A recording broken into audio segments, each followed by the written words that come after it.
KPBS On Demand is supported by Splatero, helping homeowners pay off debt by offering streamlined access to your home's equity with no additional monthly payments or new debt. Splatero provides a lump sum payment in exchange for a share of your home's future value. Pre-qualification is available at splatero.com. Las opiniones expresadas en el episodio de hoy son exclusivamente de quienes las expresan y no representan las opiniones de Port of Entry ni de KPBS.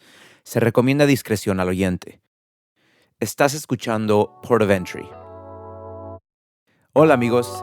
Cuando producimos nuestros 2 primeros episodios de esta temporada, la lucha por el matrimonio igualitario en Baja, hubo algunos temas interesantes que lamentablemente no lograron salir en las versiones que salieron al aire.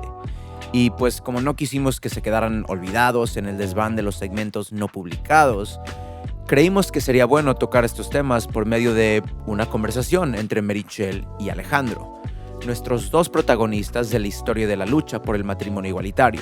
Dato curioso, no se conocían. Y pues eso hicimos. Natalie y nuestro productor Julio se sentaron con Alejandro y Meritxell y tuvieron una conversación sobre el estatus y los nuevos retos que afronta la lucha queer. Esperamos que disfruten esta conversación.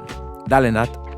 Hola amigos, estamos aquí en Zoom en una videollamada con 2 personas muy importantes que de quienes ustedes ya se saben su historia, porque el episodio 1 y 2 de la temporada 5 fueron sobre estas 2 personas tan importantes, sobre cómo se legalizó el matrimonio igualitario en Baja California. Y tenemos aquí con nosotros ahorita a Meritxell Calderón del episodio 1 y Alejandro Sánchez del episodio 2 de la temporada. ¿Cómo están, chicos? ¿Cómo se sienten? Hola, muy bien, gracias. Hola, todo excelente, qué gusto de verlos. Vamos a tener una plática con ellos 2, vamos a hacer algunas conclusiones, tomando en cuenta que sus episodios fueron sobre el mismo tema. Esta es la primera vez que ellos se conocen, no se conocían, a pesar de que los 2 son activistas y se estaban moviendo en el mismo lugar a veces. A lo mejor igual ya se toparon y ellos ni se dieron cuenta, pero es la primera vez que se conocen y vamos a hablar un poquito, algunas conclusiones y pues para redondear y cerrar un poquito ese tema tan importante que abordamos en los primeros episodios de esta temporada sobre la comunidad LGBTQ+, en la frontera Tijuana y San Diego. Entonces, ¿por qué no empezamos con ustedes presentándose? Diciéndonos brevemente, ya sabemos por qué escuchamos sus historias. Esperemos que quienes escuchan este episodio hayan escuchado sus episodios y si no, vayan a escucharlo y luego regresen. Cuéntenos un poquito sobre ustedes, preséntense con nosotros y comenzamos contigo, Meritxell. Platícanos. Hola, pues qué gusto saludarles de nuevo y un saludo a su audiencia. Soy Meritxell Calderón Vargas, abogada defensora de derechos humanos, en específico defensora de los derechos de las mujeres y de la población de la diversidad sexual, LGTB-QADI+, ¿no? Soy nacida en España, pero toda mi vida crecí en Tijuana, entonces me considero chicana, con TX, así como en catalán. Estoy trabajando en un partido político como defensora de atención a mujeres víctimas de violencia política en razón de género, y ahorita ando peleando el tema de las acciones afirmativas de la diversidad sexual en el tema electoral, así como buscando que se cense a la población LGTB. Gracias. Gracias. Alejandro.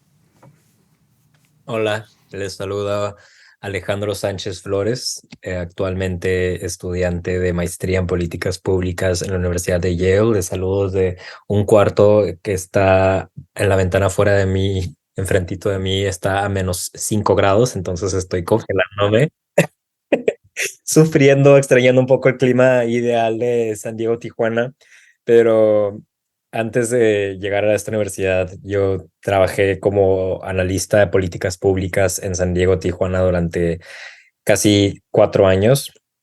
En ese tiempo también me dediqué a la incidencia política de las personas LGBTQ+, en particular de las juventudes LGBTQ+, luchando por derechos como el matrimonio igualitario y posteriormente por los derechos de la identidad de las personas trans, así como la erradicación de las terapias de conversión, mal llamadas terapias de conversión. Soy de la frontera, soy nacido y crecido en Mexicali, entre Mexicali y Caléxico, y es un gusto poder estar con ustedes otra vez. Bueno, primero que nada, se me pasó también esto. Felicidades por sus episodios, que han sido episodios que han tenido mucho engagement, sobre todo en social media, como nunca habíamos tenido tanto engagement en social media con nuestros episodios. Siempre los posteamos y subimos publicaciones, pero con sus episodios, o sea, muchísima gente nos empezó a seguir y empezaron a comentar. Entonces, muchísimas felicidades por ese impacto que han tenido con, pues, por permitirnos contar sus historias, ¿no?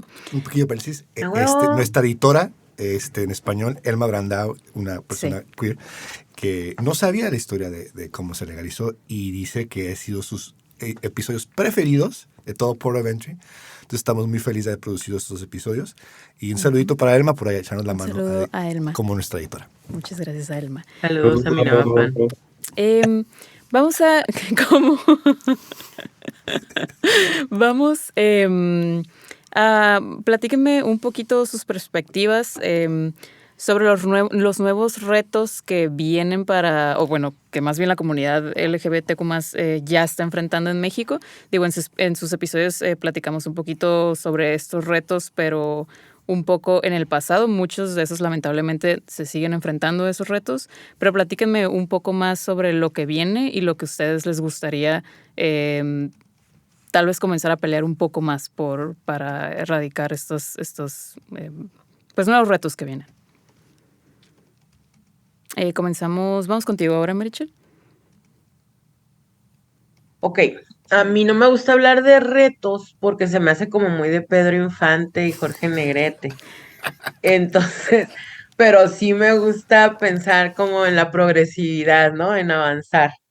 Porque, pues, precisamente por estarnos retando a ver quién puede más y a ver quién tiene más trayectoria en temas de la población LGTB, creo que se ha invisibilizado mucho el trabajo y nos critican mucho, por ejemplo, cuando andábamos Nancy y yo con el tema de pelear por nuestro matrimonio. Aquí hay un locutor que se llama El Chon, que tiene un programa que escuchan muchas personas obreras, que pues que es el que todo el mundo escucha cuando vas en el camión y vas en transporte público.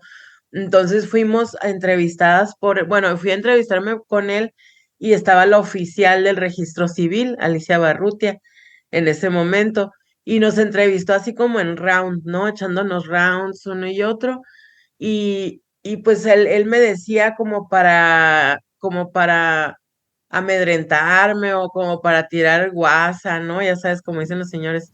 Me decía entonces Antagonizándote. que, ajá, lo que pasa es que tú quieres los reflectores. Y yo le decía, sí, sí quiero los reflectores, yo y todas las personas de la diversidad y las personas indígenas y todas las personas que traigan lucha necesitamos los reflectores, ¿no? Pero también por otra parte se decía, no, es que ustedes lo que pasa es que se quieren comer todo el pastel y no sé qué. O sea, son muchas críticas y yo creo que precisamente si algo en algo tenemos que avanzar o verlo como reto, ¿no? Sería precisamente el cobijarnos como diversidad, como activistas y como en su momento lo hicieron algunos grupos de feministas, así como de feminista no come feminista, y para poder realmente avanzar, porque aquí hay muchas envidias, porque precisamente como somos pocos, si está esta figura como de este programa de comedia que decía el gay más gay del pueblo, ¿no? Pues nada más había dos, tres activistas, Max Mejía y otros, que eran el gay más gay del pueblo y eran los que hacían el activismo. Llegamos gente nueva, educada, por ejemplo, yo con una maestría en Derechos Humanos en Madrid, en la Carlos III, y pues ellos se sintieron apantallados y nos empezaron a atacar. Entonces yo creo que si algo hace falta es eso, cobijarnos, por eso creo que un museo con un área especial para la comunidad donde podamos hacer nuestras reuniones sin pagarle a nadie, sin deberle a nadie, una institución pública de que se mantenga de la comunidad y del presupuesto, sería algo adecuado. Entonces, por un lado es el museo, el tema que les comentaba de que haya un censo de nuestra población para que podamos tener representatividad en los puestos de decisión. Y ahí te la dejo. Alejandro, ¿algo que quieras agregar o que quieras continuar de lo que dice Marichel? Sí, particularmente el punto de la representatividad. Creo yo que estamos en un punto como Estado, como país, en el que ya tenemos suficiente madurez política para empezar a hablar de personas en el sector público, personas en cargos de elección popular LGBT, que tienen que venir a través de cuotas. Lamentablemente necesitamos esos espacios que sean reservados particularmente para nuestras poblaciones, porque si bien todos los logros y avances que hemos hecho como comunidad hasta el día de hoy han sido gracias a las personas heterosexuales aliadas que tenemos en el gobierno, no podemos creer o esperar que estos avances van a seguirse dando siempre y cuando tengamos aliados dentro del gobierno. Puede llegar un día en el que no tengamos ni un solo aliado en el gobierno, pero podríamos tener personas LGBT en los congresos locales, en los cabildos municipales, a nivel gabinete estatal, donde podríamos tener gente que sí abogue verdaderamente por las cosas que sentimos como comunidad o que sabemos que nos aquejan a nuestra comunidad.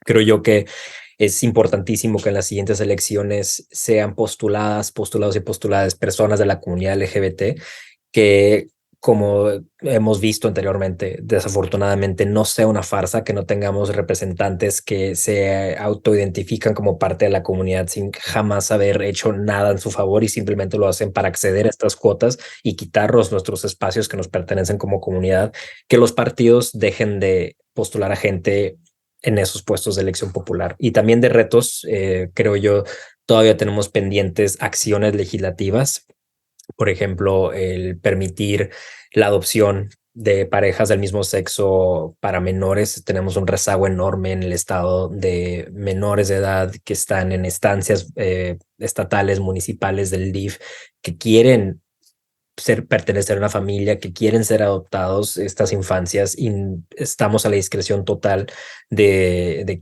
quien firme en el DIF estatal, ¿no? Entonces puede que tengas palanca ahí y te permitan adoptar tu hijo, pero eso no puede ser tan discrecional. Tiene que haber ya una ley, un protocolo formal que le permita a las parejas del mismo sexo que estén preparadas para iniciar una familia el acceder a estos beneficios que las parejas heterosexuales también tienen. Y también creo yo es importante ponerle un enfoque aún más grande a la salud pública de las personas LGBTQ+. Eh, este viernes se conmemora el Día Internacional del SIDA, en la lucha del VIH-SIDA, que ha atravesado mucho a la comunidad LGBTQ+. En el estado seguimos teniendo un descuido de las personas viviendo con VIH, simplemente porque no se quiere hablar de este tema, no se quiere entablar un diálogo de cómo nos ha afectado a nosotros como comunidad y de cómo podemos recibir aún más apoyo en términos de prevención, de tratamiento, de medicamento, obviamente, para dejar de ser víctimas de una enfermedad que simplemente por el descuido de anteriores gobernantes nos ha quejado de manera brutal, ¿no? Entonces creo yo que esos son los retos más importantes ahorita a nivel estatal. ¿Qué ven ustedes en Estados Unidos o en cualquier parte del mundo? Pero bueno, de hecho vamos a dejarlo en Estados Unidos, ¿no? Porque estamos en frontera y es el país que más influencia tiene en nosotros. ¿Qué ven ustedes en Estados Unidos, hablando de derechos queer, que tenga influencia, que esté teniendo influencia en México o haya tenido influencia en México, ya sea de manera positiva o negativa, o que les gustaría que tuviera eso, influencia en México, o que México se viera así? O que no se vea así en México. Comenzamos contigo, Marichel, también, otra vez. Ok, gracias. Nosotras, como organización, la Red Iberoamericana Pro Derechos Humanos, hemos estado trabajando el tema bien claramente desde 2010, incluso antes en algunas luchas por los derechos de las mujeres. Hablábamos de las mujeres lesbianas y medio se metieron en el programa municipal para atender y sancionar la violencia contra las mujeres, pero eran pocos los avances. Entonces, en 2014 fui invitada por el gobierno de Estado de Estados Unidos a Washington y conocí a activistas de todas partes del mundo. Y ahí me encontré con un sticker en Alabama que decía queerthecensus.org, y también había otra asociación que trabajaba el tema de reformar la Constitución de Alabama para que fuera laica y todos estos temas. Entonces vi muchas coincidencias, por ejemplo, entre Alabama y Baja California, porque son estados bien conservadores, y por el tipo de discurso homofóbico, transfóbico que se maneja allá. Es como hacer un copy-paste, nada más traducirlo, ¿no? Por ejemplo, aquí les comentaba, ¿no? Como en un congreso estaban los grupos ahí gritando afuera que no queremos sexo anal. Igual allá en Estados Unidos también se ponen a gritar ese tipo de barbaridades, ¿no? Entonces, encontré muchas coincidencias, pero también cómo es que ellos han avanzado, pues a través de programas de televisión como RuPaul Drag Race y otras cosas que acá son más, tienen un protagonismo menor, solamente, por ejemplo, para mujeres transexuales, solamente Wendy Guevara en el programa este de los famosos, ¿no? Pero los ejemplos y los íconos de la diversidad sexual, por lo general, no han avanzado tanto como allá en Estados Unidos. Y yo creo que eso es lo que tendríamos que recuperar, el tema de que se haga un censo contándonos, que haya mejores líderes de la diversidad que podamos admirar, que si bien RuPaul y todas las chicas drags, mis respetos, pero también allá hay otros ejemplos, profesionistas, deportistas, y acá yo creo que necesitamos echarle un poquito más ganas en ese aspecto. Alejandro, ¿algo que quieras? Sí. Ujú. Yo creo que hay mucho que se puede aprender en México por parte de Estados Unidos en su lucha por los derechos igualitarios y regreso otra vez a la representatividad. Verte reflejado, reflejada como persona LGBT en personas de alto mando a nivel gubernamental es importantísimo. Ver que en Estados Unidos tenemos un miembro del gabinete del presidente que es abiertamente gay, que tenemos un caucus en el Congreso de Estados Unidos compuesto por personas LGBT de ambos partidos de Estados Unidos, que es un grupo respetable que impulsa legislación sustancial para asegurar mayores protecciones en contra de la discriminación y protecciones legales para las personas LGBT es importantísimo. Y creo que en México apenas estamos en una etapa de crianza para este tipo de asuntos. Tenemos ya en México algunas personas en la Cámara de Diputados, en la Cámara de Senadores, que se identifican como parte de la comunidad LGBT, pero a través de cuotas y a través de impulsar candidaturas de personas de la comunidad LGBT verdaderamente comprometidas con nuestra causa, es que podemos empezar a ver estos cambios mucho más profundos en la sociedad, ¿no? Creo que también dentro de lo bueno está lo malo. Hay, junto con los avances que ha tenido Estados Unidos, también se puede hablar de retrocesos serios que ha habido en ciertos estados, particularmente con mayorías conservadoras que han apoyado iniciativas que buscan estigmatizar particularmente a las personas trans, que buscan sacarlas del closet con su familia, a juventudes, infancias que están en preparatoria, que están en secundaria. Y ese tipo de discursos, ese tipo de prácticas también están queriendo ser replicadas en México por grupos antiderechos, por ciertas personas con aspiraciones políticas de todos los partidos que pretenden traer eso a México, y creo yo que como comunidad debemos de aliarnos y no permitir que esto suceda. Y por último, a lo que decía Merichel, también creo yo que es importante que como comunidad en México estemos conscientes de cómo los avances que hemos tenido han sido en gran parte por las instituciones sólidas que hemos podido crear en México para garantizar estos derechos. Hablo de instituciones como la Suprema Corte, que en 2011 fue cuando, 2012 fue cuando tuvimos el primer fallo a favor de las personas, del derecho a las personas LGBT a casarse, que era una corte que no estaba supeditada al poder, que era una corte independiente, autónoma, que ha tenido una serie de fallos liberales en favor del aborto, en favor del uso lúdico de la marihuana para adultos, que está siendo atacada. Esa institución, instituciones independientes como el Instituto Nacional Electoral, institutos como el INAI de acceso a información, el INEGI, que es el que conduce el censo a nivel nacional, están siendo atacadas por la actual administración, y al momento que esas instituciones son cooptadas y son infiltradas por personas afines al gobierno, es que dejamos de tener estos avances y estamos un poco a la merced de si le convenimos como comunidad a la persona en el poder, nos va a usar, pero si no, esas instituciones y las leyes que han hecho para protegernos quedan truncadas. Entonces es importante también, creo yo, como comunidad, estar conscientes de que estos ataques tienen repercusiones serias y que permitir que sigan sucediendo o que queden impunes, la verdad es que no nos ayudan en nada. Port of Entry regresará después de una breve pausa comercial. KPBS On Demand is supported by Splatero, helping homeowners pay off debt by offering streamlined access to your home's equity with no additional monthly payments or new debt. Splatero provides a lump sum payment in exchange for a share of your home's future value. Pre-qualification is available at splatero.com. Estás escuchando Port of Entry. Hace un par de semanas o hace unos días, en el estado de Aguascalientes, se encontró sin vida a la primera persona no binaria en tener un cargo judicial en México. Estoy hablando de Jesús Ociel Baena.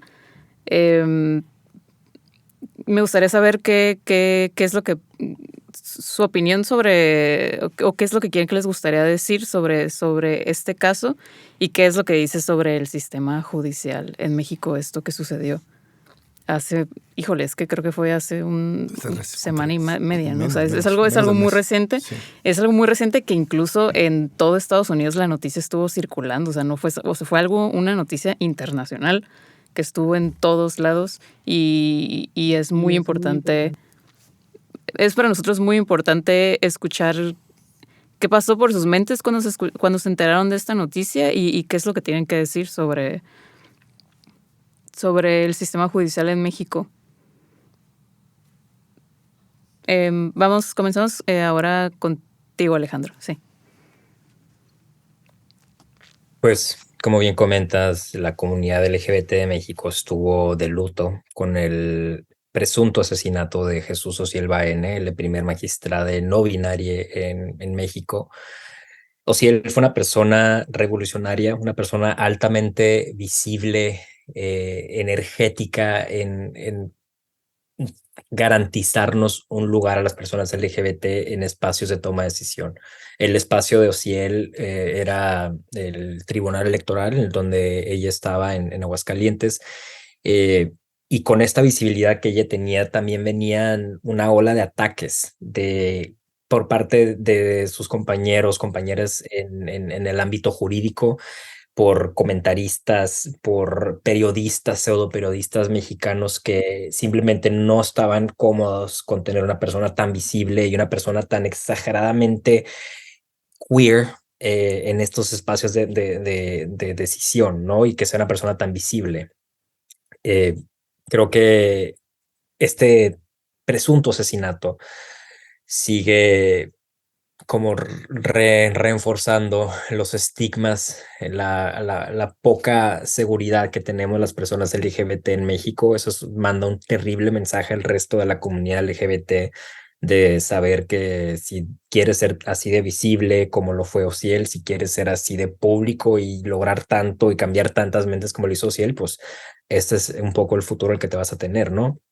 Y la respuesta que han tenido las autoridades de Procuración de Justicia a nivel estatal en Aguascalientes ha sido verdaderamente lamentable, trágico escuchar que quieran hablar de esto como un crimen de pasión, que quieran hablar de, bueno, la pareja de Ociel tenía estupefacientes en su sistema, entonces tenemos que asumir que esto fue un crimen pasional y tenemos que pues entender que a lo mejor y algo habían peleado ellas dos ese día, entonces o sea, simplemente es querer no tocar el tema de fondo, no querer investigarlo como un presunto crimen de odio, que a todas luces eso era, o si él había sido víctima de una serie de amenazas y de mensajes de odio en su domicilio, por redes sociales, que simplemente te hablan de que esto fue algo premeditado.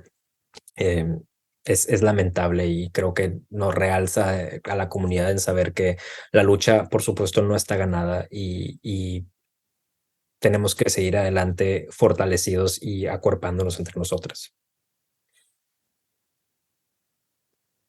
Para hablar de esto, me gustaría recordar un caso de Janine Huerta, que es una mujer trans, activista, trabajadora sexual, que denunciaba seguido en los foros, conferencias y en los espacios donde iba el abuso policíaco, tortura por parte de los cuerpos de la policía municipal, de cómo las obligaban a regalarles el trabajo sexual a los policías, si no las torturaban, y todo este tipo denuncias, las quisieron separar del hecho de que la asesinan en su casa, donde atendía a algunos clientes.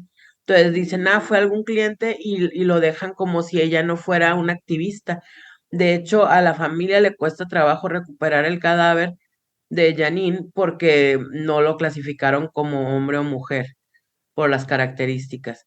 Entonces, para mí, por un lado, se me hace muy humillante que todo esto siga sucediendo y que sigan sin clasificarse los crímenes de odio como tal en México, porque no existe la figura aquí de crimen de odio. En algunos estados se puede agravar el delito por la discriminación, pero como tal no existe. Entonces, a mí lo que me dolió mucho de entender el tema de Ociel es que, pues sí, es un asesinato, pero a mí se me hace que tiene más parecido con el asesinato de Janine que con un tema de pareja, como lo quieren plantear, ¿no? Y aquí se les hace muy fácil decir, ay, pues es un asesinato entre gays, fueron entre ellos, como si fuera entre narcos, ¿no? Casi nos dejan igual. Así, bueno, que se maten entre ellos, no hay problema, y entonces ya nadie investiga y no pasa nada. Entonces yo creo que no solamente es visibilizar esta situación, esta violencia extrema que se viven, sino también en América Latina, después de Brasil, somos de los primeros países con más crímenes de odio. Entonces, cuando pasa lo de Ociel y con estas reflexiones que les comparto, pienso algo, ¿no? Que un morrillo decía en redes sociales de que mis papás me mandaban fotos de Ociel Baena para darme a entender de que yo puedo también salir adelante, ¿no? Obviamente lo decía una persona no binaria porque pues si bien las lesbianas hemos encajado en el closet o como sea en el sistema de justicia y los gays también, una persona no binaria es mucho más difícil, ¿no? Y una persona trans también mucho más. Entonces, también entendiendo los propios privilegios, ¿no? Entonces creo que el hecho que hayan asesinado a Ociel nos deja un mensaje muy claro de que no estamos pudiendo avanzar, el hecho de que los partidos políticos sigan sin hacer sus propios comités de la diversidad, el hecho de que la Secretaría de Inclusión nada más sirva para la inclusión de un grupo de los amigos de la directora, ¿no? O sea, sí incluye, pero nada más a sus compas y con el presupuesto público, pues es lo que se puede traducir en que estamos frente a un tema donde tenemos que no solamente combatir la homofobia, transfobia, bifobia, lesbofobia, sino también la corrupción que hay dentro del propio sistema. Gracias a los dos por dar su opinión sobre este tema en específico. La verdad que es muy importante que lo hablemos, ¿no? Yo creo que habría estado fatal dejarlo pasar, que escuchar qué es lo que ustedes pensaban sobre esto y que pues todo lo que dicen, digo, sí, como mencionábamos en la otra entrevista, sí somos un medio de comunicación, pero pues ahora sí que lo que se ve no se pregunta, ¿no? O sea, hay cosas que son un poco obvias y que se tienen que hablar. Y gracias por sus voces, por prestar sus voces para poner sobre la mesa este suceso que se acaba de dar hace unos días, muy recientemente, y que tuvo un gran impacto.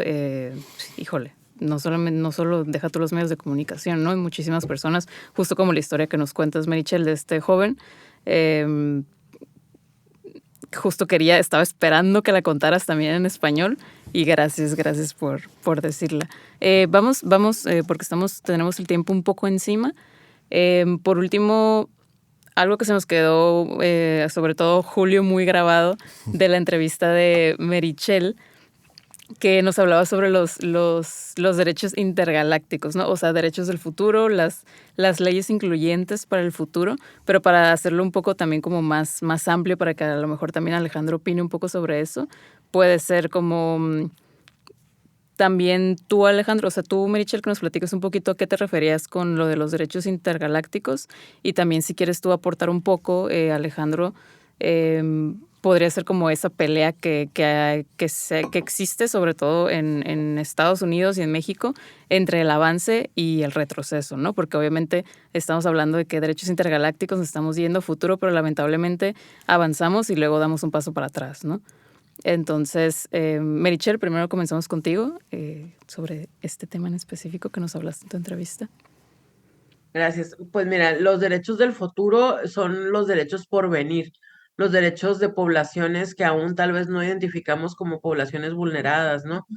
Tal vez en un futuro nos demos cuenta que las personas como yo, que somos disléxicas, sí tendríamos que haber tenido más apoyo, ¿no? O sea, obviamente sí lo tenemos que tener, pero es un ejemplo, ¿no? Y me refiero pensando en Star Trek y en el Capitán Picard, ¿no? En el viaje a las estrellas, que así le ponen en español, que lo ponían antes en el canal 12 aquí en Tijuana.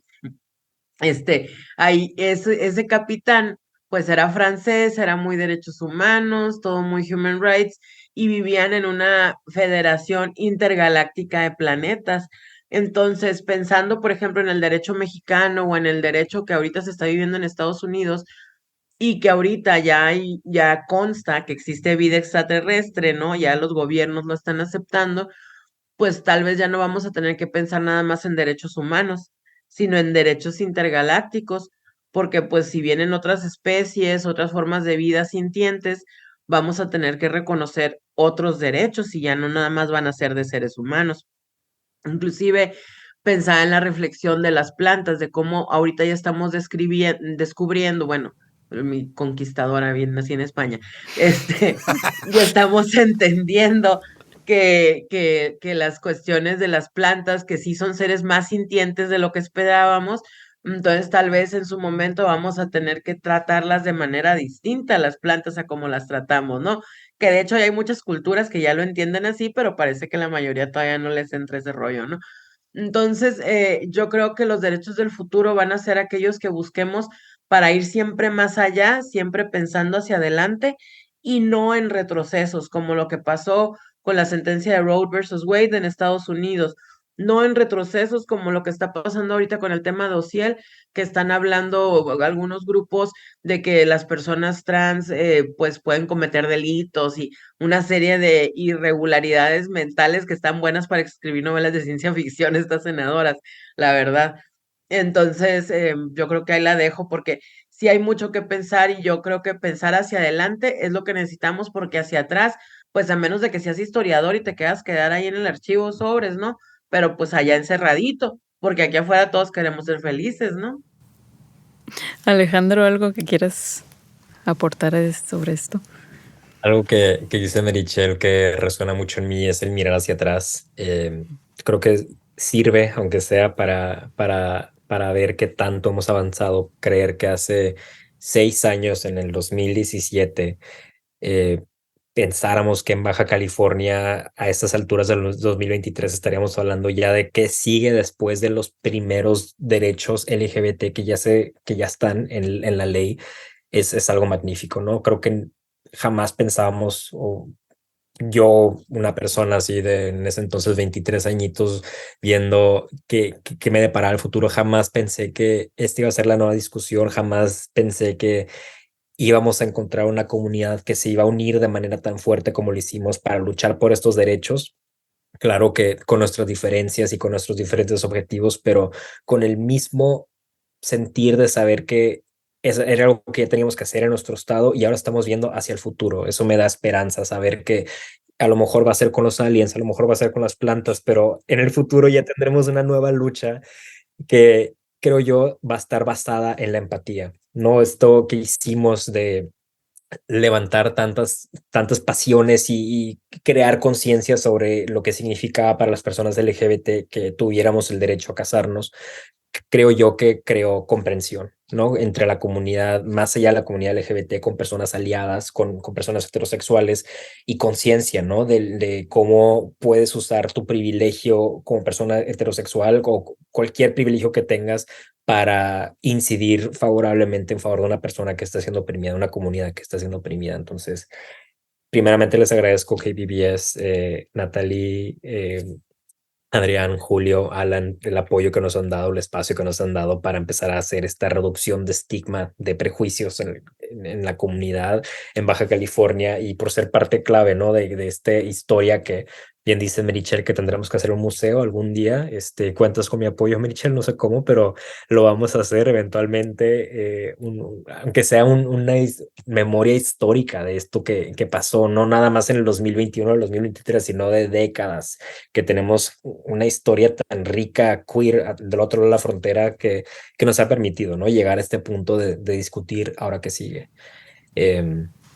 Eso es todo. Excelente. Sí, si me permites, justo esa pregunta, Merichel, si nos podrías dar una explicación por la cual es importante tener un acervo histórico de la lucha queer, que mencionaste en el episodio de inglés, pero me gustaría que tocaras aquí también. En español también. Creo que es importante retomar precisamente lo que comentaba Alejandro de conocernos entre nosotros, inclusive el hecho de lo que me ayudó de ver esta entrevista que le hicieron a Alejandro, pues primero fue conocerlo, ¿no? Y saber pues que hay gente joven que ya también tiene su trayectoria académica y una posición distinta a la que como comunidad LGTB hemos tenido, en donde podemos, ahora sí que de nuestros privilegios, hacer pues echar para adelante y poder hacer un análisis más profundo de nuestros derechos y no nada más centrarnos en el tema del matrimonio igualitario y la adopción, sino precisamente en la educación y en recuperar nuestra historia, en el derecho a la memoria que también tienen las personas de los pueblos como Palestina y como otros que se les ha negado, ¿no? Yo creo que ahorita somos como la nueva Palestina aquí en Tijuana, la población LGTBQADI más. Si quieres Perdón, decir algo, nomás dilo, para sí, agregar. totalmente.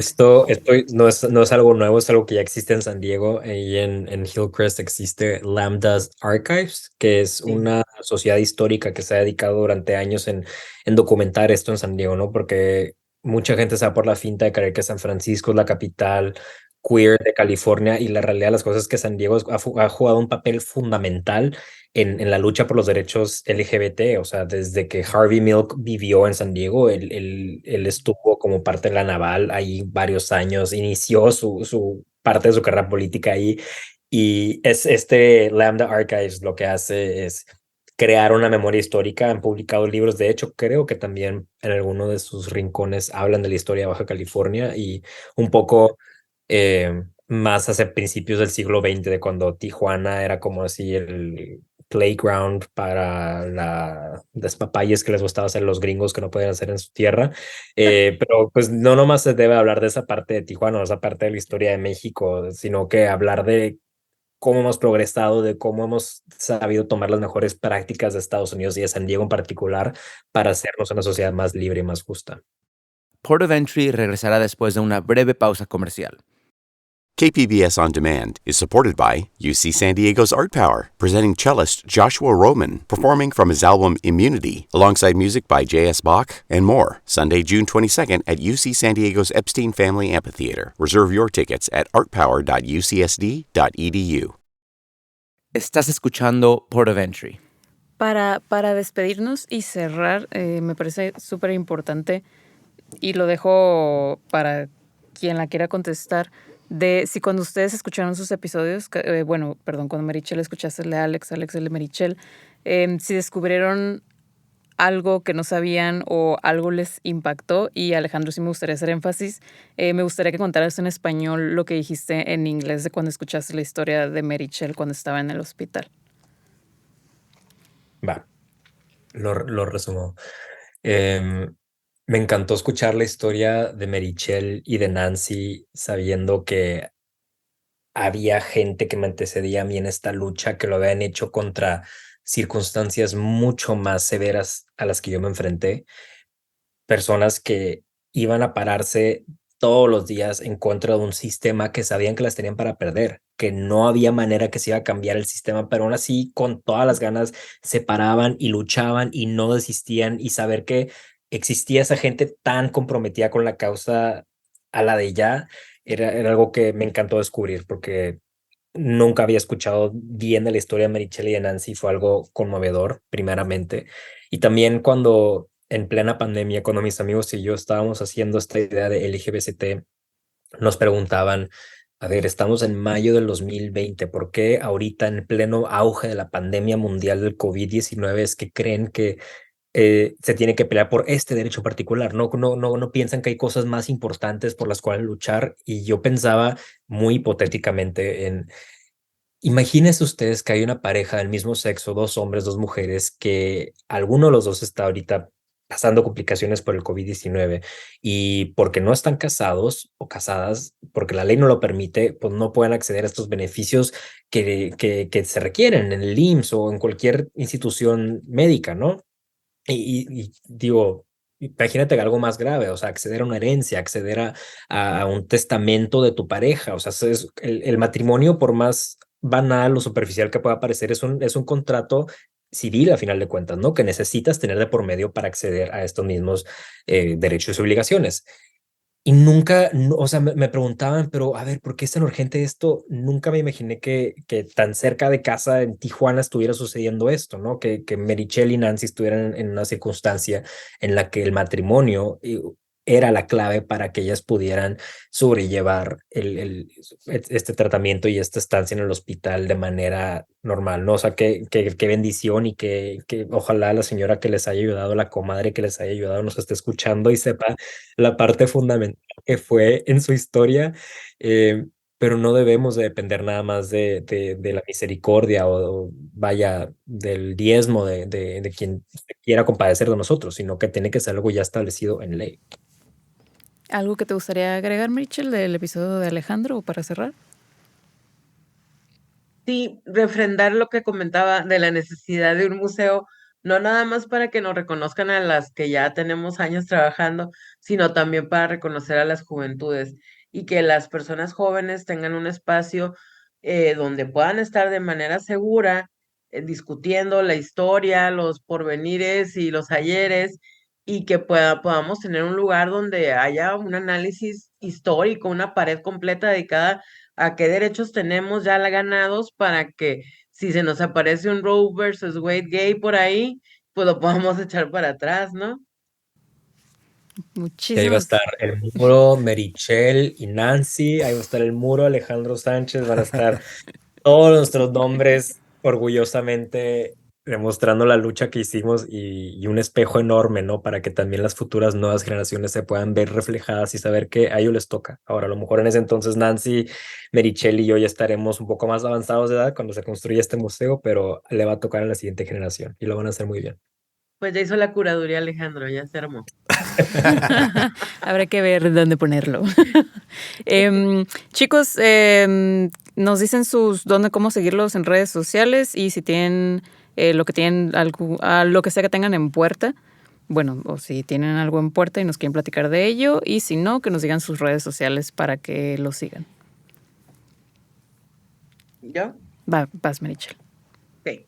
Entonces, a mí me pueden encontrar en Instagram, Merichel Ing, ING, como mi nombre, MRI, latina, T de Tito, X, E de Xochimilco, LL, Ing. Y luego en Facebook, porque si soy señora, ¿verdad? Ya Y cuarentona, ahí compartas memes, Merichel, claro. sí, señora de las plantas, Merichel Calderón Vargas. Y, y ya, la verdad, el LinkedIn casi no lo uso en nada de esas cosas. Y nada más dejarles el mensaje de que ahorita pues busquen a nivel electoral las acciones afirmativas, que estemos pendientes de los temas que nos importan, que si alguien dice algo homofóbico le reporten y nada más. Excelente, Alejandro. Mi próximo gran proyecto en puerta es terminar mis exámenes finales que empiezan en un par de días más para regresarme a casita y poder disfrutar del delicioso clima de San Diego, de Tijuana. No, nada que ver con este clima a -5 grados que estoy viviendo todos los días. Y no sé qué me depara el futuro, pero estoy seguro que en algún momento será regresar a Baja California y apoyar a mi comunidad desde mi trinchera, seguir viendo cómo se crea una sociedad más justa, más equitativa para todas, todas y todes. Y bueno, ya veremos cómo sucede y les invito a seguirme para ver cómo es este proceso de mi regreso allá. En Instagram, mi cuenta es Alejandro SZF o en LinkedIn estoy como Alejandro Sánchez Flores. Muchísimas gracias.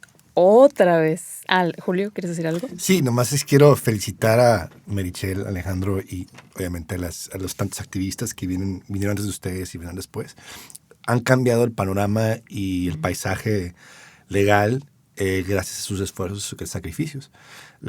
Baja California, México les debe a ustedes muchísimo. Pues sí, nomás quería validar eso y reconocerlo, ¿no? Que ustedes han cambiado la historia. Entonces, felicidades. Y muchas gracias otra vez por volvernos a prestar su voz para tener esta conversación. Claro. Que era muy importante juntarles para tocar estos temas. Y gracias una vez más porque siento que los hemos estado siguiendo y molestando y como que por meses y nos siguen contestando y nos siguen contestando y tratando bien y nos siguen prestando sus voces. Entonces, y siguen mandando los memes. Nos encantan los memes. Sí. Somos el team memes. Muchísimas gracias. Gracias a usted.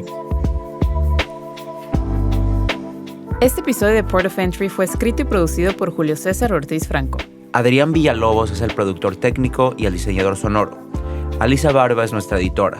Este episodio fue traducido al español por Natalie González y Julio César Ortiz Franco. Elma González es nuestra editora en español. Lisa Morissette es la directora de programación de audio y operaciones y John Decker es el director de desarrollo de contenido. This program is made possible in part by the Corporation for Public Broadcasting, a private corporation funded by the American people. This project was also made possible with support from California Humanities, a non-profit partner of the National Endowment for the Humanities. Visit callhome.org. Nos vemos pronto.